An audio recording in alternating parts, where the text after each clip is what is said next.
pop 2 bolts loose. Should be pretty easy. Okay, so that didn't go quite as planned. And that's it, guys. We're all done. It's all buttoned back up and working fine.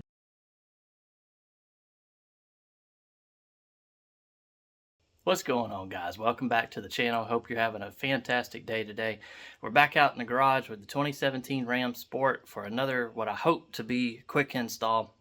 We're doing a cooling upgrade on this truck. So we did a video on the electric fan replacement, the V6 electric fan. So I'll leave that link down below if you're interested in checking it out. Then we did another video on the active grill shutter removals. And so far, everything's working perfect. The fan's working good. The grill shutter mod did help a good bit, especially going down the road when those things shut.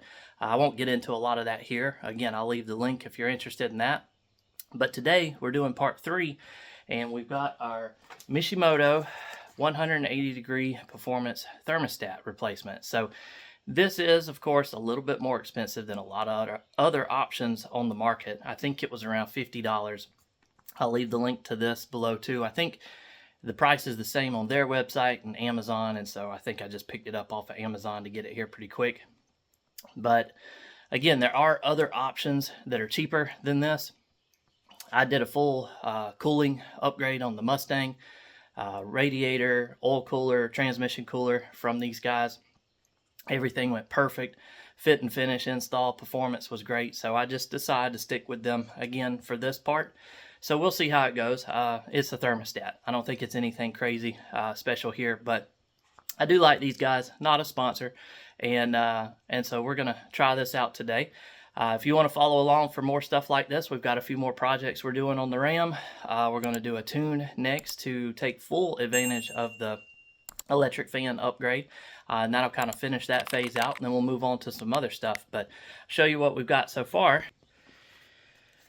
Here again is the electric fan that replaced the clutch fan, and then so all that's working great. The active grill shutters, again, I'm not going to go into big detail about that. We removed the center ones, if you can see in there very well.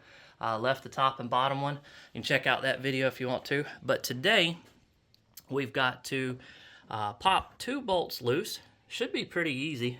You can see one right here, right there, and then one on the back side. And then the biggest thing is we'll have to figure out if we can get this hose loose without spilling a whole bunch of coolant and whatnot. And then that will just come right out. We'll pop the thermostat out, put the new one in, comes with a new gasket, and then put it all back together. So that's really it. It shouldn't be too terribly difficult to accomplish. And so we'll get some stuff taken apart real quick and get to work on it. And you can see how much more room we have to work on this stuff now that clutch fan and shroud and everything is removed. So should be a pretty easy job at this point. Here's an up close of the part number for this from the Mishimoto website, and then there's a view of the new thermostat with the gasket installed on it. It's got one of those little jiggle valves or air bleeder valves right there on it to help bleed the system if any air gets trapped in it. Pretty standard. It's just the thermostat. I think the stock thermostat on these trucks, I don't know about all of them, but mine opens at about 203 degrees. This one, of course, is going to open right at 180, help keep everything cooler, get the coolant circulating a little quicker through the system. And so that's the idea anyway, kind of keep the truck cooler, so when we put some more performance mods and stuff on here, things don't heat up too quickly, keep everything running nice and cool. Okay, so that didn't go quite as planned. I was hoping I was going to be able to catch most of the coolant in my bucket down below, or my catch pan down below. Not quite so much. It's pretty much all over the garage floor at the moment, so got to clean that up. So that'll take longer than anticipated. But what we did was we just popped the clamp loose on the hose right here. I started up here on this one and thought maybe I could drain most of this off, but that didn't really work. The pressure, the lower end of the hose started sucking everything out the radiator, so I left that back and then unhooked it here, so we've got it loose. And then we've got 2 13mm bolts holding this thing on, so we're going to pop those loose now, and then we should be able to jiggle the thermostat out and get it bolted back up pretty easily.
All right, so we got 2 bolts out of the housing and it's moved out of the way. So there's the existing thermostat. So we're gonna pop that loose. Probably a whole bunch more coolant's gonna come flying out. And so if so, we're gonna try to get the other one put back in its place pretty quickly so we can minimize how much coolant comes out. You could, of course, drain the entire system and flush and replace the coolant if you needed to at this time or whatnot, but I was trying to minimize on that because I don't really need to do that at this particular point. So just gonna try to get it replaced quick in there if it does leak a bunch, and then we can put the housing back together.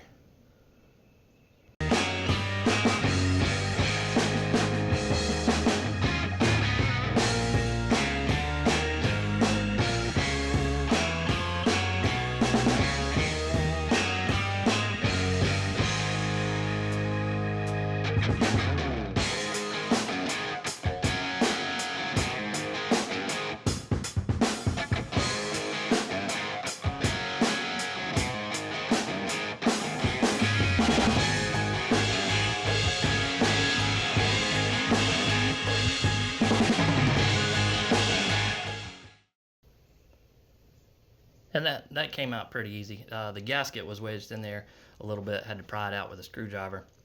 Cleaned it up just a tiny bit with a rag and popped the new one in.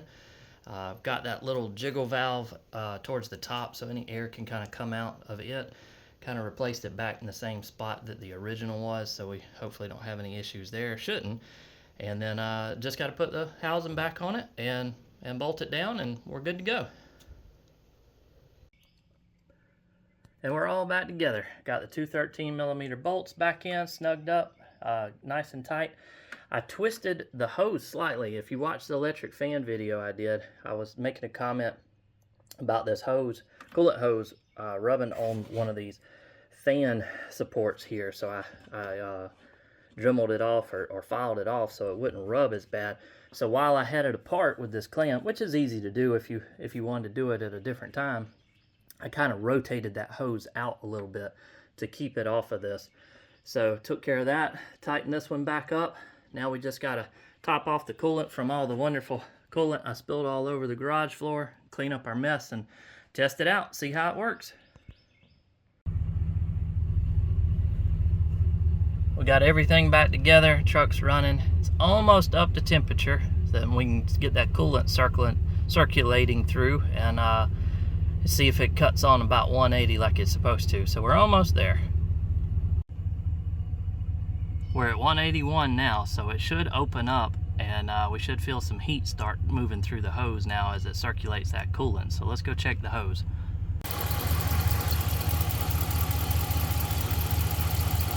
Yep, I can feel it. It's not super hot. Obviously the engine's 20 degrees cooler than it normally would kick on, but I can feel it already heating up just a little bit and circulating the coolant through.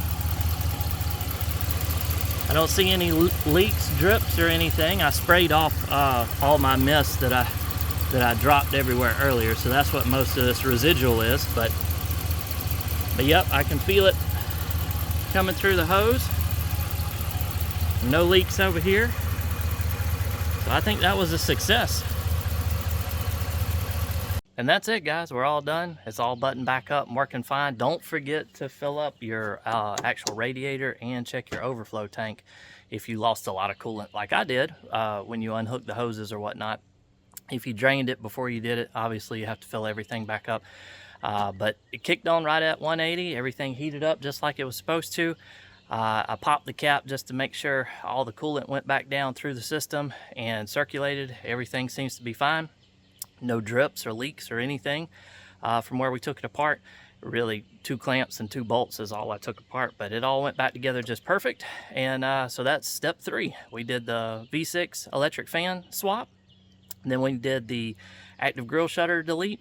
Now we did the 180-degree performance thermostat replacement. And so step 4 is to get a custom tune on this thing, which I wanted to do anyway, but then we can program the fan to kick on a little earlier instead of the, I think it's stock around 220, 223 degrees, something like that, is when the fan kicks on. Of course, you can turn it on with the AC if you run the AC or if it's hot or whatever, but if you don't, or if it's winter or something like that and you need the fan to kick in to cool it down, you'll have to do some of these other mods and things to help, you know, balance it out or get the tune to have it kick on earlier. But everything went real smooth. I got to go clean up my mess in the garage now, but I hope you enjoyed the video, helped out a little bit. If you're interested in doing something like this, leave a thumbs up if you liked it, or a comment if you've got any questions about what we're doing here. Please subscribe if you want to. Follow along with this. Other stuff we're doing on the channel, travel, vacation videos, stuff like that. We do a lot of car mods and things, and upgrades and performance stuff. So you might find something you're interested in watching and sticking around for. So I appreciate the view and hope you have a great day. Thanks. Take care.